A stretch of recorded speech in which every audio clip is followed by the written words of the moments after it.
मित्रों, एक बार फिर भविष्यवाणी ओडिसी कार्यक्रम में आपका स्वागत है। हम न्यूयॉर्क शहर में आपके साथ होने के लिए बहुत आभारी हैं और हम जानते हैं कि अभी बहुत कुछ चल रहा है। मुझे लगता है कि उनके पास संयुक्त राष्ट्र महासभा का सत्र चल रहा है और आप लोगों में से कुछ को आने के लिए ट्रैफिक का सामना करना पड़ा। हम निश्चित रूप से आपकी निष्ठापूर्ण उपस्थिति की सराहना करते हैं।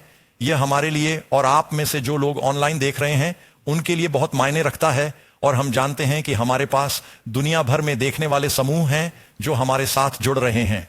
वास्तव में मुझे लगता है कि हमारे पास कैलिफोर्निया में हमारे घरेलू चर्च में देखने वाले समूहों में से एक की एक छोटी सी तस्वीर भी है। यह ग्रेनाइट बे हिलटॉप चर्च है। वे निष्ठापूर्वक एक साथ इकट्ठा हो रहे हैं, न केवल अपने घरों में देख रहे हैं बल्कि उनके पास लगभग 42 लोग थे जो सुन रहे थे। और हम आपको याद दिलाना चाहते हैं, हम जानते हैं कि हमारे पास ऐसे समूह हैं जो न्यू गिनी में, ऑस्ट्रेलिया में, भारत में, चीन में, हांगकांग में, पूरी दुनिया में देख रहे हैं। यदि आप हमें अपने समूह की तस्वीर भेजते हैं तो कुछ लोगों ने अपने घरेलू समूहों की तस्वीरें भेजी हैं जो एक साथ मिल रहे हैं, घरेलू बाइबल अध्ययन समूह। हम उनमें से कुछ को स्क्रीन पर डालेंगे ताकि यह एहसास बना रहे कि यह एक अंतर्राष्ट्रीय पारिवारिक बाइबल अध्ययन है। आमीन। सच तो यह है कि न्यूयॉर्क में रहने वाले आप लोगों में से एक सेकंड के लिए हाथ क्यों नहीं हिलाते? बस सभी दोस्तों को बताइए, उन्हें कैमरा मिलेगा, उन्हें बताइए कि आप परिवार का हिस्सा हैं और हम सब साथ मिलकर देख रहे हैं। आमीन। जब आप इसके बारे में सोचते हैं तो यह एक अद्भुत बात है। सिर्फ एक अंतर्राष्ट्रीय कार्यक्रम और आज रात का अध्ययन बहुत ही महत्वपूर्ण विषय होने वाला है। हम कट्टर खलनायक के बारे में बात करने जा रहे हैं, भविष्यवाणी की। और मुझे लगता है कि आप शायद जानते होंगे कि वह कौन है। और जब भी मैं इस विषय को प्रस्तुत करता हूं मैं इसे बहुत प्रार्थना के साथ करता हूं, क्योंकि विरोधी, मैं आपको वादा कर सकता हूं, खुश नहीं है कि हम उसकी चालों को उजागर कर रहे हैं। लेकिन मुझे पता है कि दुनिया भर में ऐसे लोग हैं जो प्रार्थना के साथ इस पूरे घटनाक्रम में बचाव कर रहे हैं। बाइबल कहती है, प्रभु का दूत उन लोगों के चारों ओर डेरा डालता है जो उसकी सेवा करते हैं और उसे छुड़ाता है। और शैतान प्रभु पर क्रोधित था। वह कहता है, तुम अय्यूब के चारों ओर बाड़ा बांधो। और हम प्रार्थना कर रहे हैं कि ईश्वर इस पूरी श्रृंखला में हमारी रक्षा करें, क्योंकि हम आपको बताने जा रहे हैं कि शैतान क्या करने जा रहा है। वह उत्पत्ति से लेकर प्रकाशित वाक्य तक सभी जगह प्रकट होता है और अच्छाई और बुराई के बीच की लड़ाई उन मुख्य लड़ाइयों में से एक है जो आपको भविष्यवाणी की किताबों में मिलेंगी। इसलिए आपको दुश्मन को समझना होगा और यह समझना होगा कि आप किससे मुकाबला कर रहे हैं। मुझे शैतान पर ध्यान केंद्रित करना पसंद नहीं है। मैं इसके बारे में बात करने में बहुत ज्यादा समय नहीं लगाता, लेकिन यीशु ने शैतान के बारे में बात की, इसीलिए हमें शैतान के बारे में बात करनी चाहिए। तो उसकी रणनीति को समझने के लिए पौलुस ने कहा, हम शैतान की युक्तियों से अनभिज्ञ नहीं रहना चाहते। खैर, हम हमेशा एक आश्चर्यजनक तथ्य से शुरुआत करना पसंद करते हैं और आप जानते हैं, मुझे नहीं लगता कि मैंने कभी इसका उल्लेख किया है। आप सोच रहे होंगे कि आश्चर्यजनक तथ्य क्या है और यह कहां से आया है। खैर, आश्चर्यजनक तथ्य अब 65 वर्षों से चल रहा है। इसकी शुरुआत 15 मिनट के रेडियो कार्यक्रम से हुई थी जो विज्ञान या इतिहास या प्रकृति से किसी आश्चर्यजनक तथ्य से शुरू होता था और फिर हम आध्यात्मिक बाइबल सत्य को बुनते थे और यह बहुत लोकप्रिय हो गया और रेडियो से टेलीविजन, बाइबल स्कूल और मिशन प्रशिक्षण तक बढ़ गया। और हमारे पास दुनिया भर में मिशन प्रशिक्षण स्कूल हैं और प्रसारण, भगवान बस आशीर्वाद दे रहे हैं। मंत्रालय विश्वास से चल रहा है। पिछले 65 सालों से हम इस पर काम कर रहे हैं। हमें हमेशा आश्चर्यजनक तथ्य पसंद आते हैं और मुझे आश्चर्यजनक तथ्य बहुत पसंद हैं। खैर, हम ऑक्टोपस के बारे में एक कहानी से शुरुआत करने जा रहे हैं। अब करेन और मेरे पास स्कूबा लाइसेंस है और हमें गोता लगाना पसंद है। हम कुछ साल पहले मिस्र के पास गोता लगा रहे थे और ऑक्टोपस एक अद्भुत प्राणी है। यह सबसे लचीला, बहुमुखी और चतुर, बहुत बुद्धिमान है। वे कहते हैं कि इसकी बुद्धिमत्ता का स्तर कुत्ते के समान ही है। जब बात भेष बदलने की आती है तो ऑक्टोपस सर्वश्रेष्ठ गिरगिट है। इसकी त्वचा में मौजूद विशेष कोशिकाओं की बदौलत यह न केवल पल भर में अपना रंग बदलने में सक्षम है, बल्कि यह अपनी त्वचा की बनावट को भी बदल सकता है, जिससे यह अचानक समुद्र तल पर एक चट्टान की तरह दिखने लगता है या फिर उस मूंगे की तरह दिखने लगता है जहां यह छिपा हुआ है। उस तस्वीर में एक ऑक्टोपस है। वह ऑक्टोपस जिसे आप देख रहे हैं, अगर वह चाहे तो बैंगनी या लाल रंग में बदल सकता है और वे बदल सकते हैं और चलने वाले केकड़े की तरह दिख सकते हैं। वे तैरती हुई मछली की तरह दिख सकते हैं। वे खुद को समुद्री सांप की तरह भी बना सकते हैं। वे इतने चतुर हैं कि वे एक खाली सीपी खोज लेंगे, वे सीपी के अंदर घुस जाएंगे, वे सीपी को खोलेंगे और बंद करेंगे और मछली को लुभाने के लिए कीड़े की तरह एक छोटा सा तंतु बाहर निकालेंगे और फिर झपट पड़ेंगे। अगर लोग उन्हें एक्वेरियम में रखते हैं तो वे एक्वेरियम से भागने का एक मशहूर तरीका अपनाते हैं। वे अविश्वसनीय हैं। अगर कोई शिकारी उनका पीछा कर रहा हो तो वे भाग जाते हैं। वे स्याही का एक झोंका छोड़ेंगे और फिर दूसरी दिशा में उड़ जाएंगे, जिससे उनका शिकारी पूरी तरह से हतप्रभ और भ्रमित हो जाता है। नहीं, मुझे ऑक्टोपस से कोई शिकायत नहीं है, लेकिन यह मुझे शैतान के बारे में सोचने पर मजबूर करता है। कौन मास्टर है? धोखेबाज। इतिहास के माध्यम से शैतान ने भी व्यक्तियों को प्रेरित किया है और उन पर कब्जा किया है जिन्होंने धोखा दिया है। यीशु ने कहा अंतिम दिनों में झूठे मसीह होंगे। यीशु हमें यह दिखाने के लिए दुनिया में आए कि परमेश्वर कैसा है। इसे अवतार कहा जाता है। भगवान मनुष्य बन गए। दूसरे आगमन से पहले शैतान आकर मसीह का रूप धारण करके दुनिया के अधिकांश लोगों को धोखा देगा। हमें यह जानना होगा कि उसे कैसे पहचाना जाए और उसके उपकरणों को कैसे पहचाना जाए। इतिहास का एक और छोटा सा तथ्य, आप में से कुछ लोगों ने शायद ग्रेगोरी रासपुतिन के बारे में सुना होगा। सालों तक रूसी परिवार ज़ार अलेक्जेंडर और कई पीढ़ियों पहले उन्होंने शाही परिवार के साथ रूस पर शासन किया। साइबेरिया में पैदा हुआ एक किसान था, बहुत होशियार, और वह एक रहस्यवादी अर्ध पुजारी जैसा बन गया। वह सेंट पीटर्सबर्ग गए और वह किसी तरह ऊपरी पायदान पर पहुंच गया। वह बहुत ही चतुर चालाक आदमी था, बहुत करिश्माई। अंत में उन्होंने कहा कि उन्हें विश्वास है कि वे ठीक हो सकते हैं। ज़ार अलेक्जेंडर का बेटा एलेक्सी हीमोफीलिया से पीड़ित था। वे उसे महल में ले आए और ऐसा लगा कि उसकी सलाह मानने से लड़के को मदद मिल रही थी। वह अंततः शाही दरबार में घुस गया और परिवार, खासकर ज़ार की पत्नी को अपने प्रभाव में लेना शुरू कर दिया। कुछ लोगों ने उस पर प्रेम संबंध रखने का आरोप लगाया, लेकिन यह कभी साबित नहीं हुआ। उन्होंने सैन्य निर्णयों को प्रोत्साहित करना शुरू कर दिया और सलाह बहुत ही भयानक थी। अंत में शाही परिवार बिखर गया, साम्यवाद ने सत्ता संभाली, उनकी हत्या कर दी गई और रासपुतिन की भी। इतिहासकार पीछे मुड़कर देखते हैं और कहते हैं, वे उसे पागल साधु कहते हैं। इस पागल साधु के बुरे प्रभाव के कारण पूरा राज्य नष्ट हो गया और शैतान एक मास्टर मैनिपुलेटर है। एक बात तो बिल्कुल स्पष्ट है कि लोग पूरी तरह स्पष्ट नहीं हैं। शैतान है या नहीं, और अगर शैतान है तो भगवान शैतान क्यों बनाएंगे? और अगर भगवान शैतान से ज्यादा शक्तिशाली हैं तो क्या शैतान को बुराई करने की अनुमति देकर भगवान बुरे हैं? आप में से कितने लोगों ने पहले इन बातों के बारे में सोचा है, या इन सवालों पर आश्चर्य किया है, या इनको सुना है? आप बस इसके बारे में सोचें। यदि ईश्वर प्रेम है, यदि ईश्वर अच्छा है, यदि ईश्वर सर्वशक्तिमान है, तो फिर दुनिया में इतना दुख और बुराई क्यों है? यह सबसे महत्वपूर्ण प्रश्नों में से एक है जिसे हमें समझने की आवश्यकता है। और यदि आप ध्यान दें और आज रात पाठ का अध्ययन करें तो आपको सबसे महत्वपूर्ण उत्तर मिलेंगे। इसके अलावा कॉस्मिक कॉन्फ्लिक्ट नामक निःशुल्क ऑफर पत्रिका को न भूलें। अगर परमेश्वर अच्छा है और वह एक प्रेम पूर्ण परमेश्वर है, तो आज दुनिया में बुराई क्यों है? इसका उत्तर पाने के लिए हमें सवालों पर जाना होगा।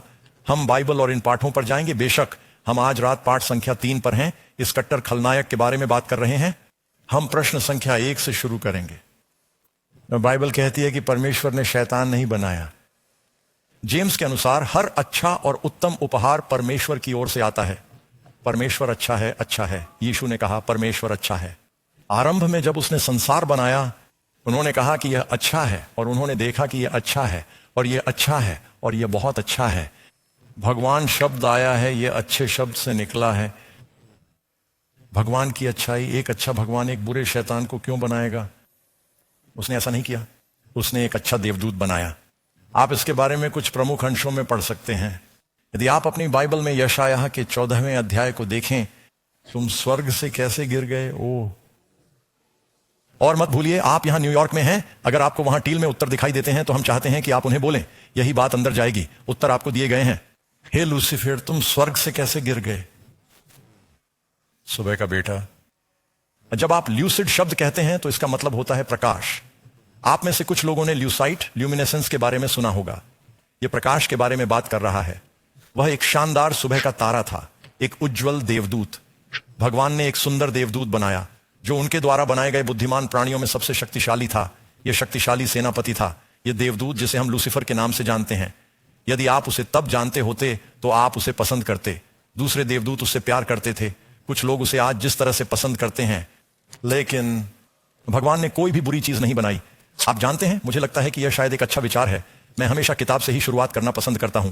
अगर आपके पास बाइबल है या आपके फोन पर आप घर पर हैं तो उम्मीद है कि आपके पास बाइबल आपकी उंगलियों पर होगी। यशायाह अध्याय 14 को खोलिए।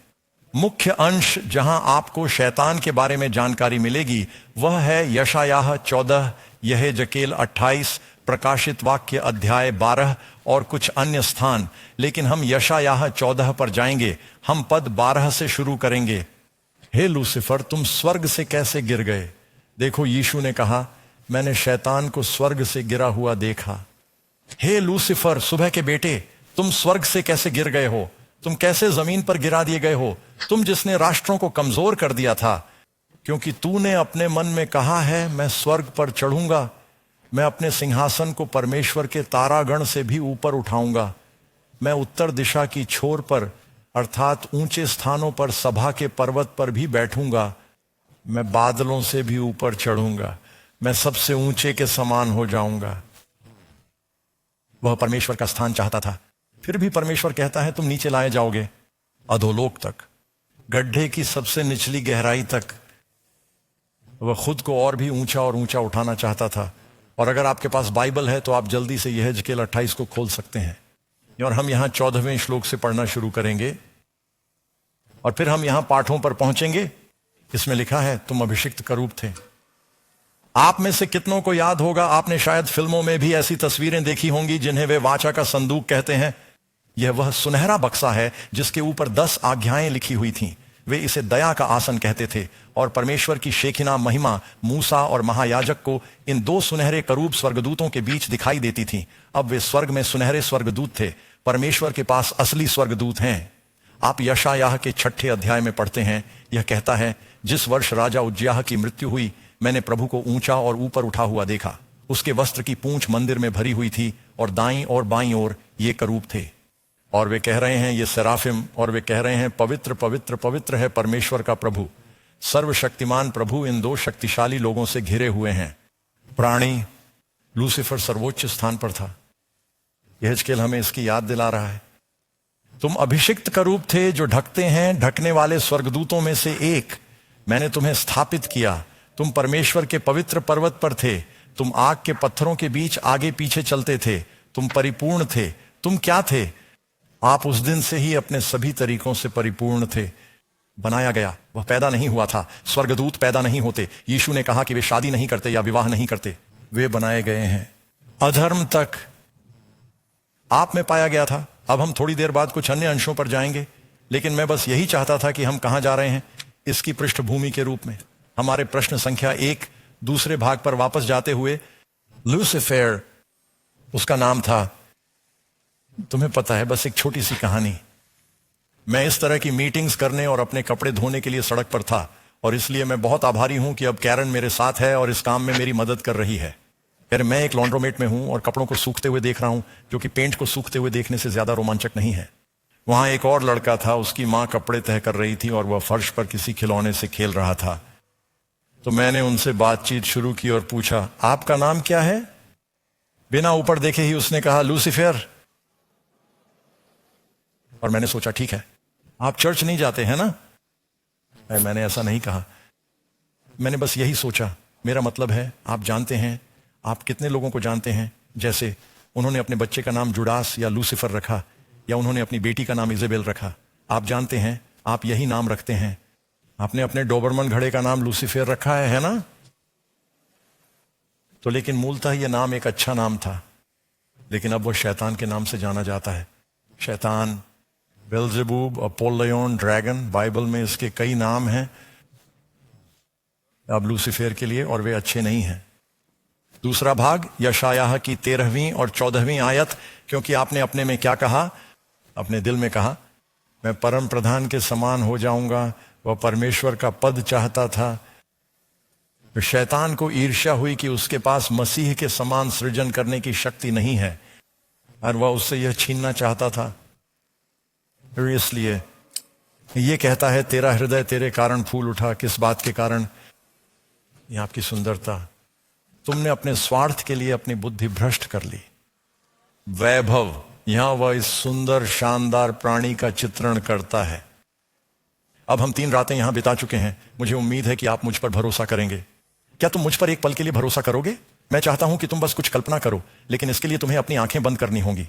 बस मैं वादा करता हूं कि मैं तुम्हारे साथ कुछ नहीं करूंगा, कोई सम्मोहन नहीं, बस मुझ पर भरोसा करो। बस एक पल के लिए अपनी आंखें बंद करो और मैं चाहता हूं कि आप चित्र देखें। जब आप शैतान के बारे में सोचते हैं तो आप क्या देखते हैं? ठीक है, अब आप अपनी आंखें खोल सकते हैं। आपने क्या देखा?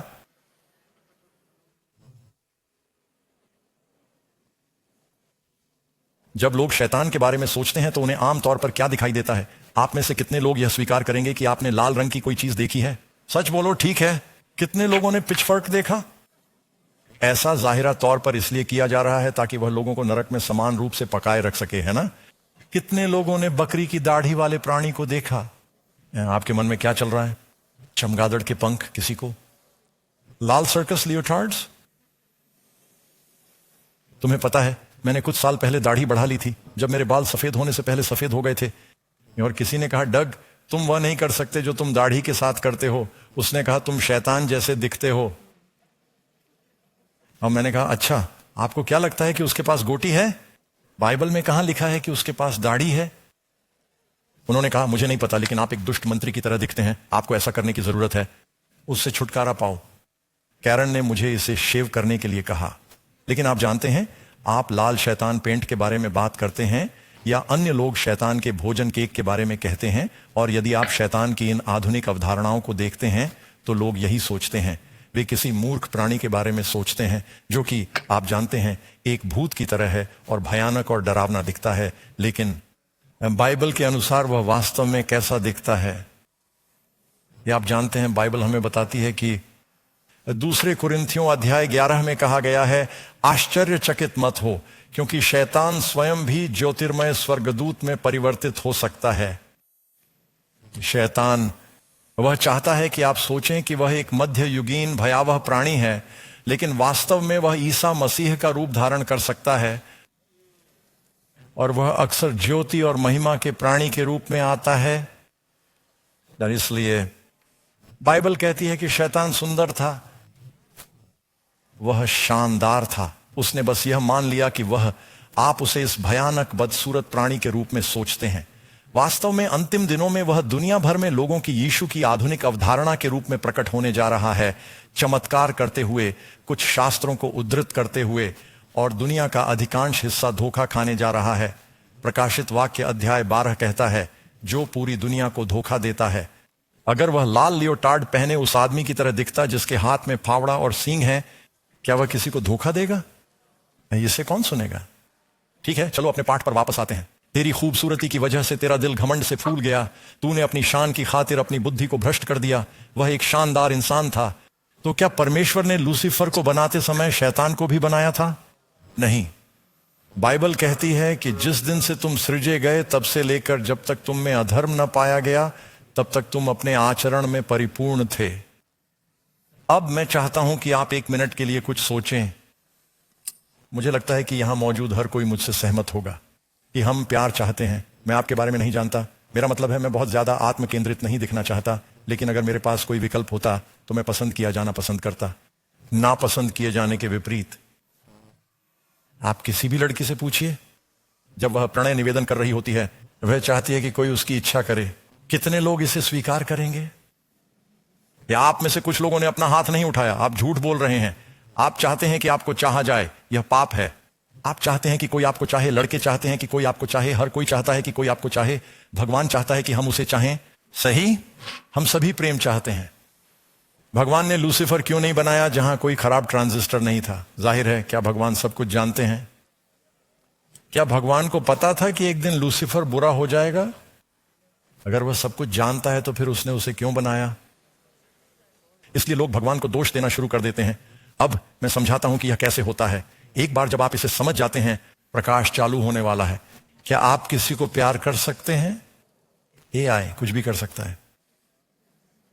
मैंने हाल ही में इसकी खोज की है, संभवतः मैं आखिरी व्यक्ति हूं जिसने इसकी खोज की है। उन्हें अब चैट जीडीपी नामक यह प्रोग्राम मिला है जहां और आप बस उसे कुछ संकेत दें और यह आपके लिए एक पत्र लिखेगा।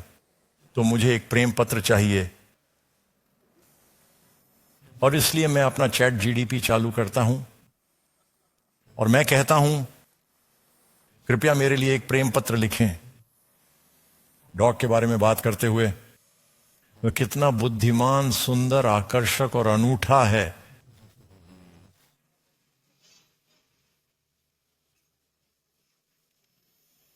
इसके लिए प्रतीक्षा करें।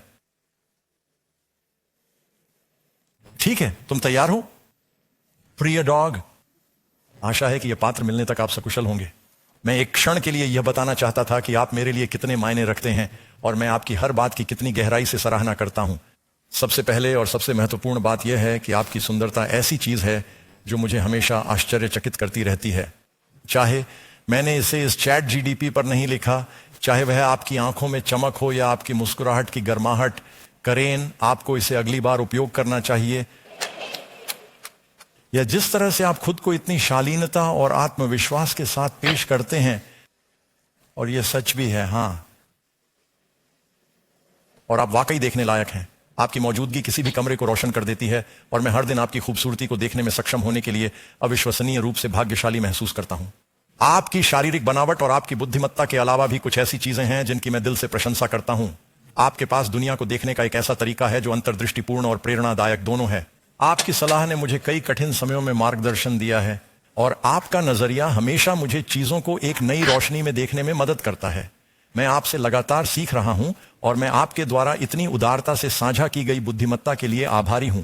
आपकी हास्य भावना एक और गुण है जिसकी मैं सराहना करता हूं। आपके पास मुझे हंसाने की अविश्वसनीय क्षमता है, यहां तक कि सबसे बुरे दिनों में भी। आपके चुटकुले, आपकी चंचल बातें और आपकी संक्रामक हंसी मुझे बहुत खुशी देती हैं। मुझे यह अच्छा लगता है कि हम कैसे हंसी मजाक और मस्ती के पलों को साझा कर सकते हैं, जिससे हर दिन थोड़ा और खुशनुमा बन जाता है। और फिर आपकी शारीरिक शक्ति है, चाहे वह भारी वजन उठाने में मदद कर रहा हो या चुनौतियों से निपटना या बस मजबूत और आरामदायक आलिंगन प्रदान करने के लिए वहां होना। आपकी ताकत ऐसी चीज है जिसकी मैं गहराई से सराहना करता हूं। यह सिर्फ आपके बारे में नहीं है, शारीरिक पहलू के साथ साथ आपके चरित्र की सारी ताकत और जिस तरह से आप हर मुश्किल में मेरे साथ खड़े रहते हैं। डॉग, आप एक असाधारण व्यक्ति हैं। मैं अपने जीवन में आपको पाकर बहुत आभारी हूं। आपकी सुंदरता, बुद्धिमत्ता, हास्य और शक्ति आपको सचमुच अद्वितीय बनाती है। आप जैसे हो वैसे होने के लिए धन्यवाद और अपने अद्भुत व्यक्तित्व को मेरे साथ साझा करने के लिए धन्यवाद। यह पढ़ने के बाद मुझे लगता है कि मैं कैरन को छोड़कर अपना फोन लेकर भाग जाऊंगा। प्रिय, ये सभी वर्ष अच्छे रहे हैं, लेकिन मुझे पहले कभी इस तरह की सराहना नहीं मिली थी। तो मैं आपसे पूछना चाहता हूं, जबकि मुझे यह मनोरंजक लगता है, क्या मैं एक पल के लिए भी यह सोचता हूं कि मेरा फोन भी मुझे करेन की तरह प्यार करता है? यह मुझे वही बता रहा है जिसके लिए इसे प्रोग्राम किया गया था। यह प्रेम नहीं है। ईश्वर अपने बुद्धिमान प्राणियों को प्रेम करने के लिए पहले से प्रोग्राम नहीं कर सकता। वह उन्हें स्वतंत्रता देता है। वह स्वतंत्रता का सबसे बड़ा सबूत आज दुनिया में फैली बुराई है, और इसीलिए वह सिर्फ शैतान का ही नाश नहीं करता, वह हमारा प्यार चाहता है। अब वह जो चैतन्य है कि हम उससे प्यार करेंगे या नहीं, वह जो जानता है, क्योंकि वह सब कुछ जानता है। लेकिन आपके पास अभी भी चुनने की स्वतंत्रता है, और भगवान सच्चे प्यार को बहुत महत्व देता है। उन्होंने एक ऐसा प्राणी बनाने का जोखिम भी उठाया जो उनके अपने दिमाग में काम करेगा, कि उसने ईश्वर से ज्यादा खुद से प्यार करना चुना। और यही वह चीज है जिसकी वजह से ब्रह्मांड में सारी समस्याएं पैदा हुई हैं। वह है शैतान का आत्म प्रेम। आप देखिए, ईश्वर ने अपने प्राणियों को प्रेम के लिए बनाया है। सबसे बड़ी आज्ञा क्या है? प्रभु से प्रेम करो, अपने पड़ोसी से प्रेम करो, और अंत में जैसे तुम अपने आप से प्रेम करते हो। शैतान, कंपास की सुई टूट गई, पहले खुद से प्यार करो। और हम सभी के पास टूटी हुई कंपास सुई है। हम सभी पवित्र आत्मा में उद्धार से वंचित हैं। हम स्वार्थी प्राणी हैं, और यीशु आया, वह परमेश्वर के प्रेम से प्रेरित था। यह देने वाला प्रेम था, ऐसा प्रेम जो बाहर गया, और वह हमें वह प्रेम देना चाहता है। लूसीफर, आपने देखा कि वह क्या चाहता था? वह परमेश्वर का स्थान चाहता था। आपको गर्व शब्द मिलता है, वहां पर लूसीफर शब्द मिलता है, आपको पाप शब्द मिलता है, और इन सभी शब्दों के बीच में आपको क्या मिलता है? अक्षर। मैं शैतान को समस्या थी। मैं स्वर्ग में चढ़ूंगा, मैं अपने सिंहासन को ऊंचा करूंगा, मैं बैठूंगा। आप जानते हैं, वे कहते हैं कि जो लोग पागलपन से जूझ रहे हैं, वे मैं, मुझे, मेरा और खुद जैसे शब्दों का इस्तेमाल समझदार लोगों की तुलना में 5 गुना अधिक करते हैं। स्वार्थ एक प्रकार का पागलपन है, और तुम खुद को नष्ट कर दोगे। भगवान ने हमें अपने लिए जीने के लिए नहीं बनाया है, उसने हमें प्यार करना सीखने के लिए बनाया है। और दूसरों को देना और उनके बारे में सोचना। यीशु ने कहा लेना देने से ज्यादा धन्य है। शैतान की पूरी व्यवस्था टूट चुकी है, और जब आदम और हव्वा ने परमेश्वर की बजाय शैतान की बात सुनना चुना, हम भी उसी समस्या पर पहुंच गए। प्रश्न संख्या 3, आखिरकार लूसीफर का क्या हुआ? खैर, जब उसे इस बात पर नाराजगी होने लगी कि वह ईश्वर नहीं है, कि उसके पास ईश्वर जैसी शक्ति नहीं है, उसने स्वर्ग में अन्य स्वर्गदूतों के बीच मतभेद के बीज बोना शुरू कर दिया। और वह कहने लगा, आप जानते हैं भगवान हमें आजादी नहीं देते, हमें मार्गदर्शन के लिए भगवान के नियमों की जरूरत नहीं है, हम बुद्धिमान प्राणी हैं, हमें एक भगवान पर शासन करने की जरूरत नहीं है। मैं भगवान जितना ही शक्तिशाली हूं, हम मेरी पूजा भी कर सकते हैं। और वह सक्षम था, जैसे अब तक के सबसे बेहतरीन राजनीतिज 1/3 स्वर्गदूतों को अपने पीछे चलने के लिए राजी करने के लिए। आखिरकार, और भगवान बहुत धैर्यवान है। हम नहीं जानते कि यह विवाद कितने समय तक चला, लेकिन अंततः स्वर्ग में युद्ध छिड़ गया। और आप यहां प्रकाशित वाक्य की 7वीं आयत में पढ़ते हैं, और युद्ध कहां छिड़ा? आप आमतौर पर स्वर्ग और युद्ध के बारे में एक साथ नहीं सोचते हैं, है ना? माइकल और उसके स्वर्गदूतों ने अजगर से युद्ध किया, और माइकल एक प्रतीकात्मक नाम है, ड्रैगन उसका प्रतीकात्मक नाम है, और उसके स्वर्गदूत लड़े। और बाइबल कहती है कि अंततः उन्हें बाहर निकाल दिया जाता है। 4 की संख्या। कौन से शक्तिशाली प्राणी शैतान के आदेश के अधीन काम करते हैं? हमने बस इसका संदर्भ दिया है। इसमें उसकी पूंछ के बारे में लिखा है। इस अजगर के बारे में बात करते हुए वास्तव में मेरे साथ अपनी बाइबल में प्रकाशित वाक्य अध्याय 12 को पढ़ें। आइए इसे जल्दी से पढ़ें ताकि आप इसे संदर्भ में समझ सकें, और हम उन 3 मुख्य अंशों को कवर कर चुके होंगे जो आपको मिलेंगे। याद रखें, हम भविष्यवाणी का अध्ययन कर रहे हैं। अब प्रकाशित वाक्य 12 पद 7 में पढ़ते हैं, और स्वर्ग में युद्ध छिड़ गया। मिकाएल और उसके स्वर्गदूतों ने अजगर से युद्ध किया, और अजगर और उसके स्वर्गदूतों ने युद्ध किया, परंतु वे सफल नहीं हुए, और न ही स्वर्ग में उनके लिए कोई स्थान मिला। और तो उस बड़े अजगर को बाहर निकाल दिया गया। और बड़ा अजगर कौन है? वह पुराना सांप जिसे शैतान और शैतान कहा जाता है। अजगर कौन है? क्या हमें अनुमान लगाना होगा? ये शैतान है, शैतान जो पूरी दुनिया को धोखा देता है। यीशु ने भी कहा कि शैतान इस संसार का राजकुमार है, और उसके साथ उसके स्वर्गदूत भी बाहर फेंक दिए गए। ठीक है, तो कई बार जब लोग कहते हैं अच्छा वहां एक भूत था जो मुझे डरा रहा था, ये कोई भूत नहीं है, ये गिरे हुए स्वर्गदूत हैं। कभी कभी हम उन्हें भूत प्रेत और दुष्ट आत्माएं कहते हैं, और बाइबल नए और पुराने नियम में उनके बारे में बात करती है। सिर्फ मसीह और शैतान के बीच ही लड़ाई नहीं है, अच्छे स्वर्गदूतों और बुरे स्वर्गदूतों के बीच भी लड़ाई है।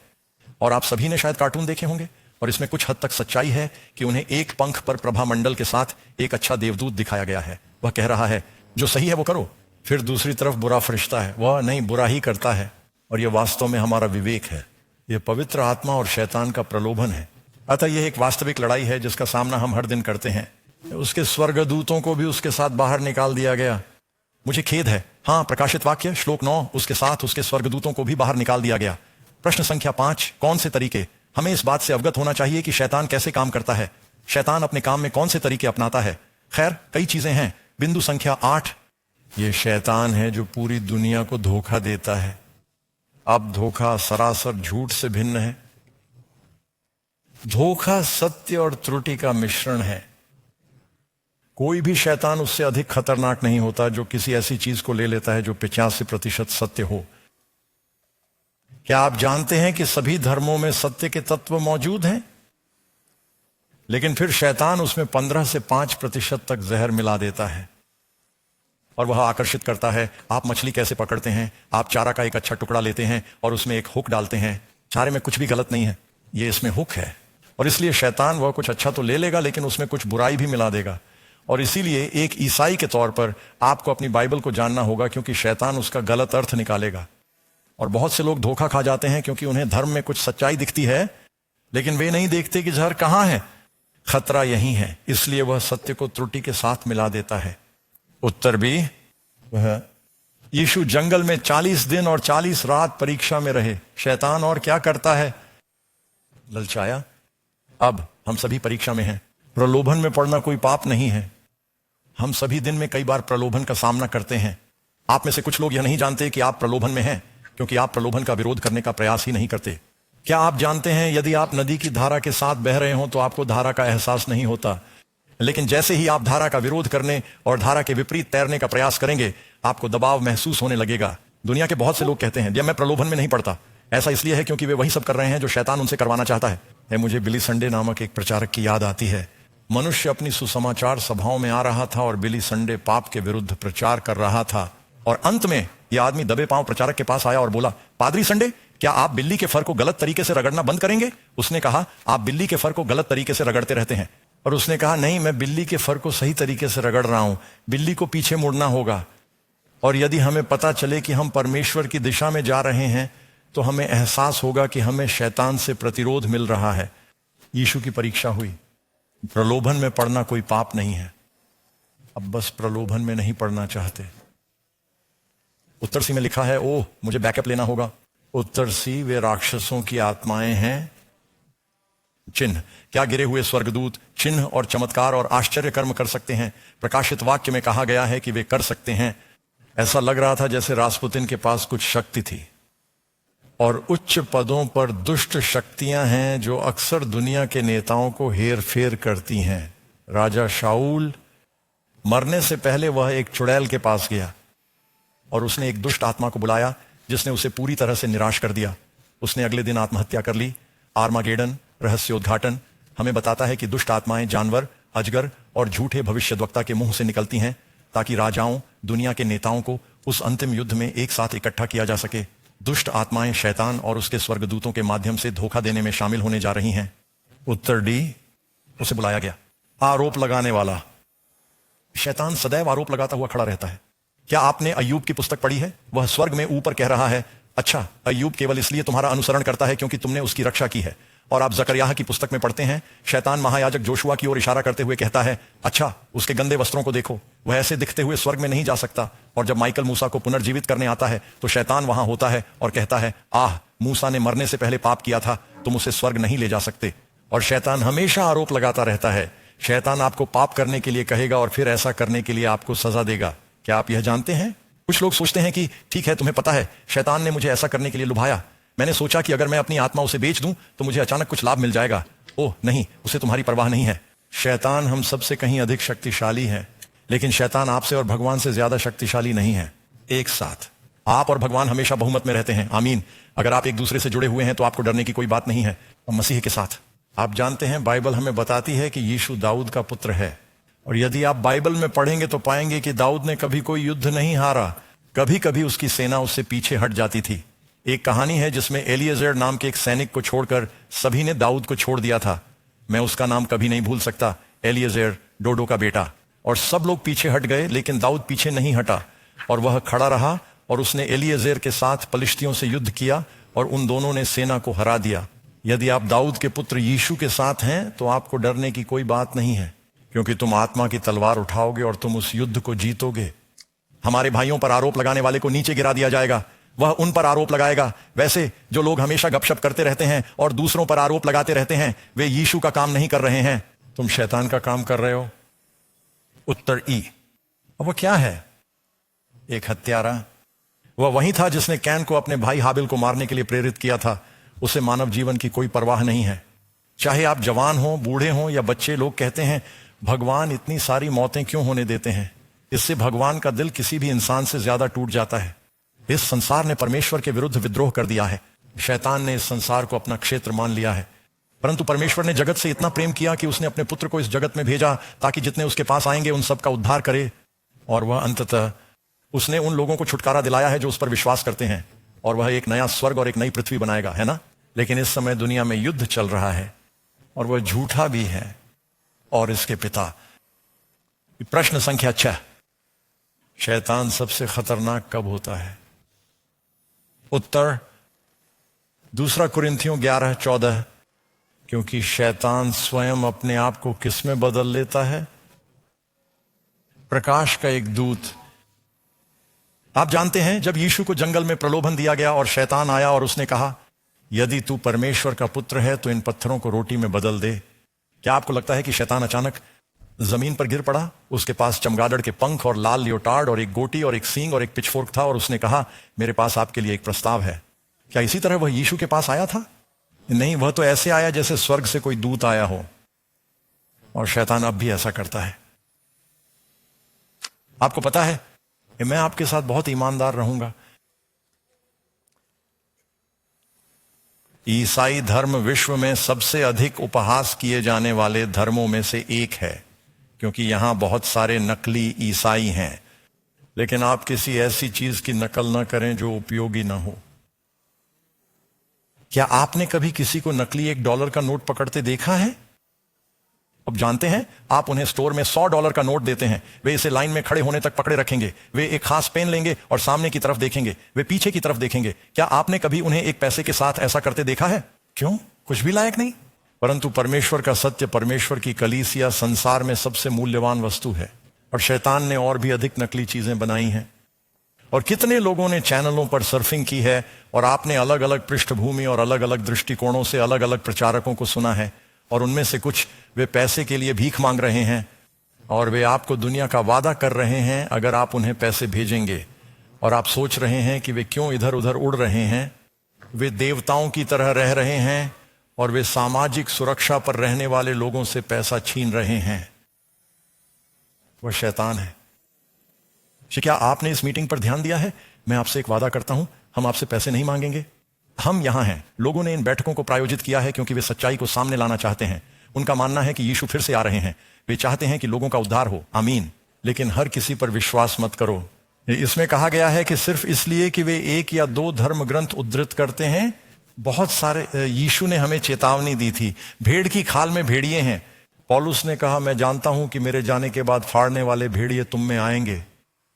झुंड को भी नहीं छोड़ा, चेलों को अपने पीछे खींच लिया, उन्हें बुगाटी खरीदने के लिए, और उनकी फैंसी कारें और उनकी जीवन शैली, वे सब कुछ प्रभु के नाम पर करते हैं।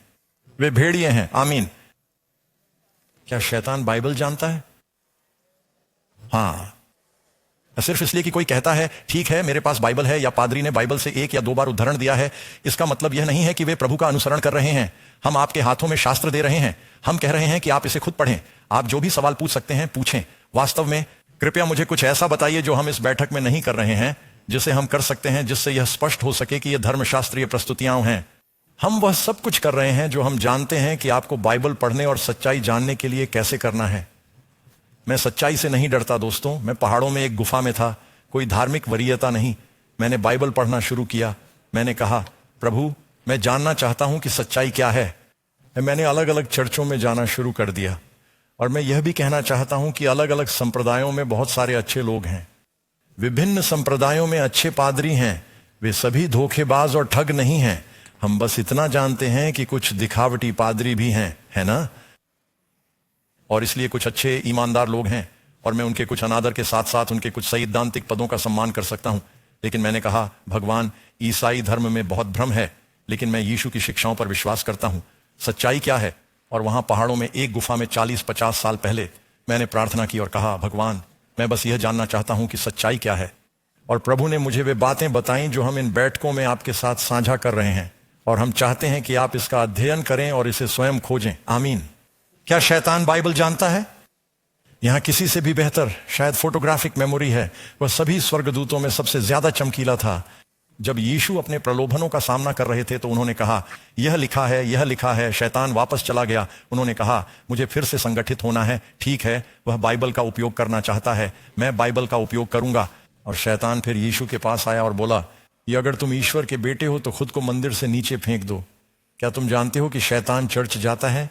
वह यीशु को चर्च ले गया।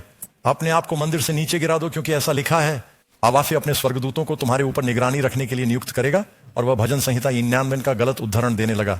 शैतान को बहुत कुछ पता है, उसने यह हिस्सा छोड़ दिया है। वह अपने स्वर्गदूतों को तुम्हें हर तरह से बचाने की जिम्मेदारी देगा, चाहे तुम खुद को नीचे गिरा दो, उसके स्वर्गदूत तुम पर नजर रखेंगे। परंतु यीशु ने वापस आकर कहा, तुम नाम की परीक्षा न करो। व्यवस्था विवरण से उद्धृत करते हुए तुम अपने परमेश्वर यहोवा की परीक्षा न लेना।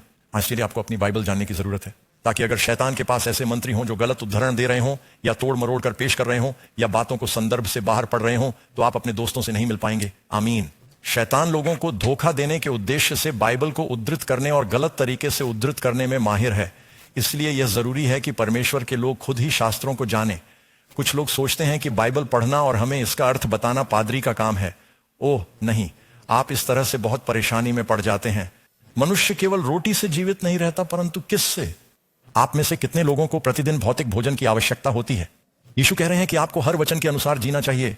आपको आध्यात्मिक भोजन की जरूरत है, और भगवान की स्तुति करो। आप ऐसे समय में जी रहे हैं जहां आपके पास अपनी शेल्फ पर बाइबल हो सकती है। आप इसे अपनी कार में सुन सकते हैं, आप इसे अपने फोन पर पढ़ सकते हैं। हमारे पास बाइबल ना होने का कोई बहाना नहीं है। अगर आप अंधे हैं तो उनके पास ब्रेल में बाइबल है। मेरा मतलब है हर किसी के पास भगवान के वचन तक पहुंच है, इसलिए हमारे पास कोई बहाना नहीं है।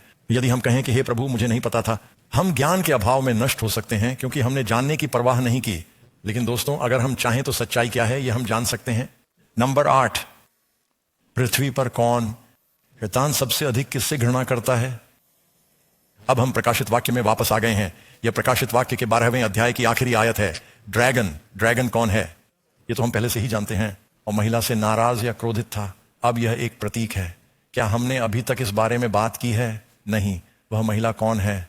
बाइबल कहती है कि पतियों अपनी अपनी पत्नी से प्रेम करो जैसा मसीह भी कलीसिया से प्रेम करता है। बाइबल हमें बताती है। परमेश्वर अपने लोगों के बारे में कहते हैं कि सिय्योन की बेटी एक नाजुक और सुंदर स्त्री के समान है। होशे ने पूरे बाइबल में कहा है, मेरे लोग, मेरी दुल्हन मेरे प्रति विश्वासघाती रही है। तो ड्रैगन उस स्त्री से क्रोधित है, लेकिन कौन सी स्त्री?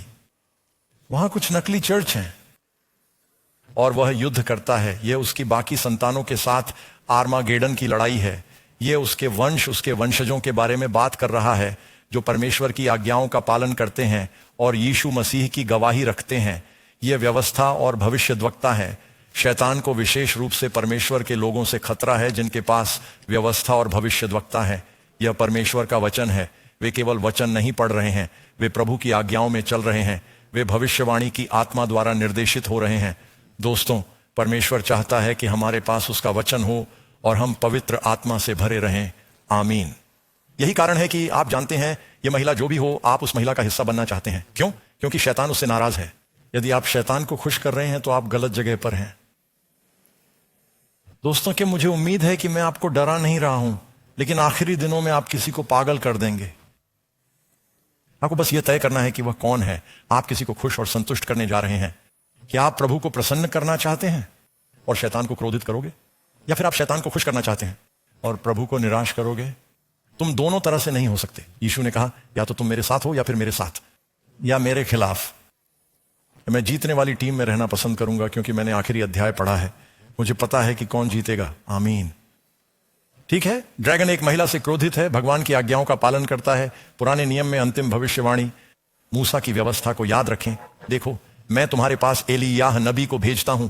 व्यवस्था और नबी परमेश्वर के लोगों के पास परमेश्वर का वचन है। प्रश्न संख्या 9, बाइबल शैतान को चित्रित करने के लिए किन 2 घातक जानवरों का उपयोग करती है? आप यहां 1 पत्रस 5 पद 8 पढ़ सकते हैं। सावधान रहो क्योंकि तुम्हारा विरोधी शैतान, शब्द का अर्थ वास्तव में विरोधी है। तुम्हारा विरोधी शैतान एक गरजने वाले शेर की तरह घूमता है और इस खोज में रहता है कि किसे फाड़ खाए। इसीलिए एक जगह उसकी तुलना शेर से की गई है, और शेर छिपकर काम करता है। आप जानते हैं, नर शेर अपने बच्चों को भी खा जाता है। मादाओं को अपने बच्चों को नर शेर से बचाना होगा। और नर शेर असल में ज्यादातर शिकार नहीं करते। मादाएं नर शेर का शिकार करती हैं। वह झेबरा या वाइल्ड बीस्ट के सामने से हवा की दिशा में निकल जाएगा और वह हवा से भरी छाती ले लेगा। वह घास से बाहर निकलेगा, वह दहाड़ेगा, वह सुनिश्चित करेगा कि वे सभी उसे देखें, और फिर जानवर दूसरी दिशा में छिपी मादाओं के मुंह में भाग जाते हैं। शैतान आपको इस तरह देखने की कोशिश करेगा और तुम उसी तरफ भागो, और यही वह जगह है जहां वह चाहता था कि तुम भागो। मुझे आश्चर्य है कि कितने लोग सोचते हैं कि जानवर का निशान एक टैटू है। बाइबल में ऐसा नहीं लिखा है। कुछ संस्करणों में इसका अनुवाद भी किया गया है और वह हर किसी को टैटू बनवाने के लिए मजबूर करता है। क्या तुम सचमुच सोचते हो कि शैतान इतना मूर्ख है कि आखिरी दिनों में वह सभी को लाइन में लगने के लिए कहेगा और कोई व्यक्ति एक बड़ा पुराना, आप जानते हैं, स्टैंप लगाएगा और वह बाहर आएगा और हम, आप जानते हैं, छह छह छह, तुम्हें कोई आपत्ति तो नहीं है, हम तो बस हाथ के माथे हैं, बस हम पर भरोसा रखो, सब ठीक हो जाएगा। कुछ लोग इसी का इंतजार कर रहे हैं। मैं अपने माथे पर 666 नहीं लिखवाऊंगा, मैं ठीक हो जाऊंगा। शैतान चाहता है कि लोग धोखा खाएं, इसलिए वे धोखे में चल रहे हैं। चाल से दूर चले जाना। वह धोखेबाज है। वह न केवल शेर जैसा है बल्कि बाइबल कहती है कि वह सांप जैसा है। उस बड़े अजगर ने क्या बाहर निकाला? पुराना सांप। शैतान, और शैतान कहां जाता है? सांप। क्यों?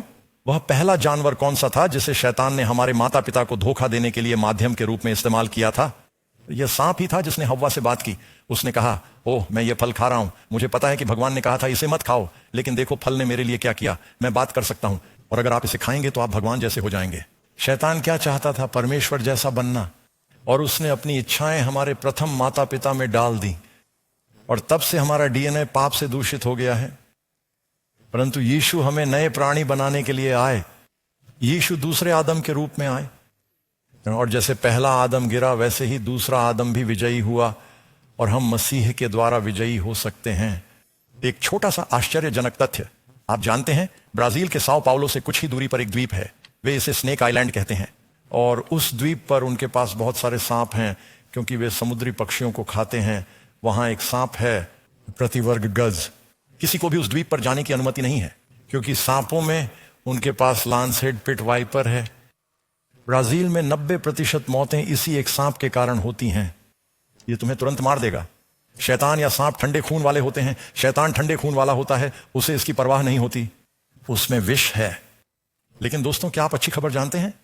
यीशु ने कहा, मूसा ने जंगल में सांप को ऊपर उठाया, वैसे ही मनुष्य के पुत्र को भी ऊपर उठाया जाना चाहिए, ताकि जो कोई उस पर विश्वास करे वह नाश न हो बल्कि अनंत जीवन पाए।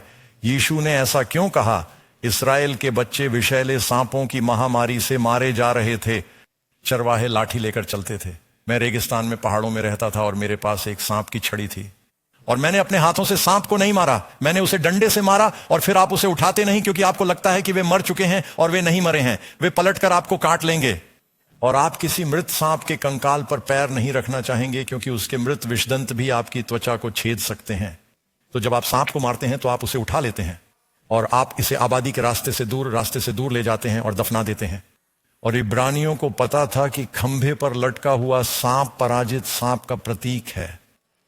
और जब यीशु क्रूस पर चढ़े, अपने बहाए गए खून के माध्यम से उन्होंने विश्व विरोधी दवा प्रदान की पाप की बीमारी के लिए। यानी वह आपको रक्तादान की पेशकश कर रहा है ताकि आप पाप की शक्ति से बच सकें।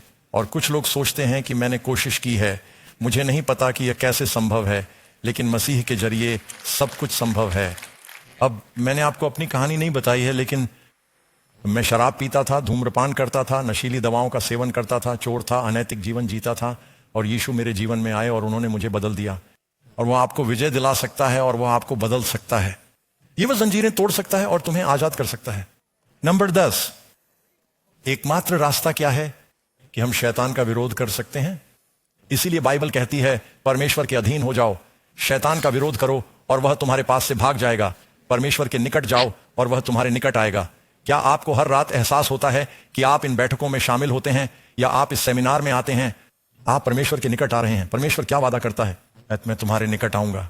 मुझे आशा है कि आप महसूस कर रहे होंगे कि वह अभी आपके करीब आ रहा है मित्रों, और वह ऐसा करेगा, परंतु आप शैतान का विरोध करें। शैतान कहेगा, ओह आज रात यातायात बहुत ज्यादा है, कृपया मंगलवार रात को वापस आइए, हमारे पास अभी भी कुछ जगह बची हुई है। शैतान का विरोध करो और जब तुम परीक्षा में पढ़ोगे तो वह तुमसे दूर भाग जाएगा, और जब तुम विरोध करोगे तो परमेश्वर की शक्ति तुम्हारे जीवन में आएगी। मित्रों, 11वां, यीशु ने शैतान के हमलों का मुकाबला कैसे किया? सो आप मत्ती अध्याय 4 पद 10 में पढ़ते हैं। यीशु ने उससे कहा, हे शैतान दूर हो जा, क्योंकि मुझसे कह यह लिखा है। दोस्तों, परमेश्वर के वचन में वह शक्ति है जो हमें स्वतंत्र करती है। इफिसियों अध्याय 6 आयत 17, आत्मा की तलवार जो कि परमेश्वर की आत्मा है, परमेश्वर का वचन। इब्रानियों अध्याय 4 पद 12, परमेश्वर का वचन जीवित और शक्तिशाली है और किसी भी दोधारी तलवार से भी अधिक धारदार है। जब दाऊद ने दानव के विरुद्ध लड़ाई लड़ी और हम सभी प्रलोभन के दानवों का सामना करते हैं, वह एक पत्थर लेकर बाहर गया। तुम्हें पता है पत्थर शब्द का प्रतीक है। यीशु ने कहा, ये बातें जो मैं तुमसे कहता हूं, यदि तुम बुद्धिमान व्यक्ति हो तो तुम चट्टान पर निर्माण करोगे। और दाऊद ने गोलियत को मार डाला। उसने वास्तव में उसे अभी तक नहीं मारा था, उसने उसे एक पत्थर से मारा, उसे बेहोश कर दिया। यह उसके माथे में धंस गया, वह अपने चेहरे पर गिर गया।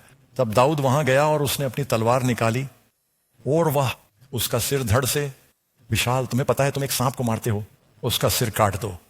और जब शैतान तुम्हारे पास प्रलोभन लेकर आए, तुम आत्मा की तलवार निकाल लेते हो। बाइबल कहती है, तेरे वचन को मैंने अपने हृदय में छिपा रखा है ताकि मैं पाप ना करूं। और जब तुम निराश होने के प्रलोभन में पड़ते हो तो तुम वादों को छिपा लेते हो। परमेश्वर ने हमें भय की आत्मा नहीं दी है, परमेश्वर ने हमें साहस दिया है। परमेश्वर ने यहोशू से कहा, साहसी बनो, बहुत साहसी बनो। जब तुम डरने की परीक्षा में पड़ो तो यीशु मेरी शांति है जो मैं तुम्हें देता हूं। पौलुस कहता है, मैं तुम्हें ऐसी शांति देता हूं जो समझ से परे है। जब तुम सोचते हो कि मैं इसे पूरा नहीं कर पाऊंगा, तो बाइबल कहती है कि वह बहुत अधिक और बहुत अधिक सक्षम है जो हम मांग सकते हैं या सोच सकते हैं। और आपके पास परमेश्वर के ये वादे हैं और वे आपको प्रेरित करेंगे। और ये कोई बाइबल का जादू नहीं है दोस्तों, ये सच है। वचन की शक्ति हमें बदल देती है। आप विश्वास के द्वारा उन वादों का दावा करते हैं और आपको विजय प्राप्त होगी। तेरे वचन को मैंने अपने हृदय में छिपा रखा है ताकि मैं तेरे विरुद्ध पाप न करूं। परमेश्वर के सारे हथियार बांध लो ताकि तुम खड़े रह सको। मित्रों, तुम शैतान की चालों के विरुद्ध खड़े हो सकते हो। यीशु चाहता है कि हम शैतान का विरोध करें। संख्या 12 यह एक अच्छा हिस्सा है। शैतान का अंतिम भाग्य क्या होगा और उसके स्वर्गदूतों? क्या हम हमेशा अनंत काल तक परीक्षा में रहेंगे? क्या हम हमेशा बुराई के खिलाफ लड़ते रहेंगे? यशायाह 14:15 यह कहता है, तुम्हें अधोलोक में गड्ढे की सबसे निचली गहराई में उतारा जाएगा। वह परमेश्वर का स्थान चाहता था, सबसे ऊंचा, वह सबसे नीचे होने जा रहा है। और यीशु जिसने सबसे निचला स्थान लिया, जिसने खुद को दीन किया, उसे ऊंचा किया जाएगा और उसका नाम हर नाम से ऊपर होगा। यदि आप स्वयं को विनम्र बनाते हैं तो आप ऊंचे उठेंगे। आप स्वयं को ऊंचा उठाते हैं, आप नम्र हो जाएंगे। शैतान की मुख्य समस्या थी घमंड। यीशु प्रेम से प्रेरित है, नम्रता, विनम्रता। मेरा जुआ अपने ऊपर ले लो, वह कहता है, मुझसे सीखो, तुम अपनी आत्माओं के नीचे आराम पाओगे। मैथ्यू 11, मत्ती 25 श्लोक 41। वह बाईं ओर वालों से कहेगा, यह यीशु का दृष्टांत है, मुझसे दूर हो जाओ, तुम शापित हो अनंत आग में। अब क्या परमेश्वर ने वह अग्नि आपके और मेरे लिए तैयार की है, या वह वास्तव में किसके लिए तैयार की गई है? शैतान और उसके फरिश्ते। लेकिन अगर आप शैतान और उसके फरिश्ते का अनुसरण करते हैं तो आपको भी वही इनाम मिलेगा। हे शापित लोगों, मुझसे दूर हो जाओ और उस अनंत आग में जाओ जो शैतान और उसके दूतों के लिए तैयार की गई है। अब यहां अनंत आग से तात्पर्य यह है कि वह आग जो करती है वह स्थायी है। शैतान वापस नहीं आ रहा है। उस आग का परिणाम हमेशा के लिए है। और जो लोग उस आग में जाते हैं उनका कोई पुनरुत्थान नहीं होता। दोस्तों, इसे प्रकाशित वाक्य में दूसरी मृत्यु कहा गया है। भगवान आपको जीवन दे रहे हैं, इस बार यह जीवन आपका मौका है। यह जीवन आपकी परीक्षा है। मनुष्य के लिए एक बार मरना तय है, उसके बाद न्याय होगा। ऐसा मत सोचो कि मैं अपने अगले जन्म में, पुनर्जन्म के बाद अपना मन बदल लूंगा। ओह नहीं नहीं दोस्तों, आपके पास एक ही जीवन है। आमीन। अब तुम्हारा समय है, आज ही स्वीकार्य समय है। शैतान के पीछे, उसके विनाश में मत जाओ। शैतान जिसने उन्हें धोखा दिया था, उसे किसमें डाल दिया गया? आग और गंधक की झील, जहां पशु और झूठा भविष्यद्वक्ता है, और वह नष्ट होने जा रहा है। बाइबल में उसकी सजा को दूसरी मृत्यु बताया गया है, जिससे कोई पुनरुत्थान नहीं है, कोई पैरोल नहीं है। अंततः शैतान और उसके स्वर्गदूत तथा सभी दुष्ट इन अनंत ज्वालाओं में भस्म हो जाएंगे। आग का परिणाम अनंत है। फिर से आप यहेजकेल 28:18 में पढ़ सकते हैं, मैंने तुम्हारे बीच से आग निकाली और यह क्या करती है? वह तुम्हें खा जाएगा और मैं तुम्हें उन सब के सामने धरती पर राख कर दूंगा जिन्होंने तुम्हें देखा है। अंतिम निर्णय में आप इसके बारे में प्रकाशित वाक्य अध्याय 20 में पढ़ सकते हैं। शैतान एक अंतिम प्रयास करने जा रहा है। हमारे पास इस पर एक पूरा पाठ है, बुरी ताकतों को परमेश्वर के विरुद्ध लामबंद करना। और बाइबल कहती है कि परमेश्वर पूरे ब्रह्मांड को दिखाता है। शैतान पश्चाताप से परे है, वह बदलने वाला नहीं है। शैतान के पश्चाताप करने का इंतजार मत करो। भगवान के पास कोई विकल्प नहीं है। वह स्वर्गदूतों में सबसे ऊंचा हुआ करता था, परंतु वह नष्ट होने जा रहा है। और परमेश्वर वादा करता है कि वह एक नया स्वर्ग और एक नई पृथ्वी बनाएगा जिसमें धार्मिकता वास करेगी। तुम एक भयावहता बन गए हो और हमेशा के लिए नहीं रहोगे। शैतान के बारे में यही कहा गया है। कुछ लोगों ने इस पर आश्चर्य जताया है। मैंने एक सवाल भी देखा, हम कैसे जानते हैं कि भविष्य में कोई और परमेश्वर के प्रेम पर सवाल नहीं उठाएगा? क्योंकि शैतान ने इस दुनिया में जो भयानक प्रयोग किया है वह अनंत काल तक याद रहेगा। यीशु के हाथों में निशान होंगे दोस्तों, अनंत काल तक। क्या पुनरुत्थान के समय वह उन्हें नहीं पा सका था? स्वर्ग में मनुष्य द्वारा बनाई गई एकमात्र चीज उद्धारकर्ता के हाथों में निशान है। और यह हमें यह याद दिलाने के लिए हमेशा मौजूद रहेगा कि मैं कभी भी परमेश्वर के प्रेम पर संदेह नहीं करूंगा। मैं उसकी अच्छाई पर कभी सवाल नहीं उठाऊंगा। और शैतान ने जो किया वह फिर कभी नहीं होगा। हम अनंत काल को पूर्ण शांति और विश्वास के साथ देख सकते हैं कि यह दूसरी बार फिर से नहीं उठेगा। दुष्टों के नाश के बारे में परमेश्वर कैसा महसूस करता है? यह अंतिम विनाश। परमेश्वर नहीं चाहता कि कोई नाश हो। प्रभु के वचनों को सुनो जो वह तुमसे विनती कर रहे हैं। प्रभु कहते हैं, मेरे जीवन की शपथ, दुष्टों की मृत्यु से मुझे कोई खुशी नहीं होती, बल्कि दुष्ट फिर जाते हैं। यीशु पापियों के लिए मरा। वह खोए हुए लोगों से प्यार करता है, वह उन्हें बचाना चाहता है। परंतु दुष्ट लोग फिर जाएं। अपने बुरे मार्ग से फिरो और जीवित रहो। यहोवा की यह वाणी है, लौट आओ, तुम क्यों मरना चाहते हो? ये परमेश्वर चाहता है कि हम में से हर एक बचा रहे। मित्रों, क्या आप जानते हैं कि यीशु ने विष प्रदान किया है? मुझे कहना चाहिए कि उन्होंने शैतान के लिए विष निरोधक दवा उपलब्ध करा दी है। बीमारी, सर्प के काटने के लिए। वह आपको पाप से बचा सकता है। आपके पाप चाहे जो भी हों, वह आपसे प्रेम करता है। जब आप पापी थे तब वह आपके लिए मरा। वह दुष्टों को बचाना चाहता है। आप में से कितने लोग ऐसा मानते हैं और तुम बचना चाहते हो? क्या मैं आज रात तुम्हारे साथ और तुम जो देख रहे हो प्रार्थना कर सकता हूं? न प्रेमी प्रभु, मैं प्रार्थना करता हूं कि हम अब जो कुछ भी सीख चुके हैं उसे अपनाएं और महसूस करें कि इस दुनिया में जो कुछ भी चल रहा है उससे बचने का एकमात्र तरीका है अपने जीवन को यीशु के हाथों में सौंपना, हमें बचाने, हमें शुद्ध करने और हमें नया प्राणी बनाने के लिए उस पर भरोसा करना। हम इस पर विश्वास करते हैं और अभी इसके लिए प्रार्थना करते हैं प्रभु मसीह के नाम पर। आमीन। यही हमारी प्रार्थना है। अब हमारा अगला अध्ययन कब है? इसे मिस न करें। हम कानून और मेमने के बारे में बात करने जा रहे हैं। यह इस श्रृंखला में सबसे महत्वपूर्ण अध्ययनों में से एक है। अगर आप इसे मिस कर गए तो आपको अफसोस होगा। आइए, अपने दोस्तों को भी साथ लेकर आइए। भगवान आपका भला करे दोस्तों। हम आपसे मंगलवार रात को फिर मिलेंगे।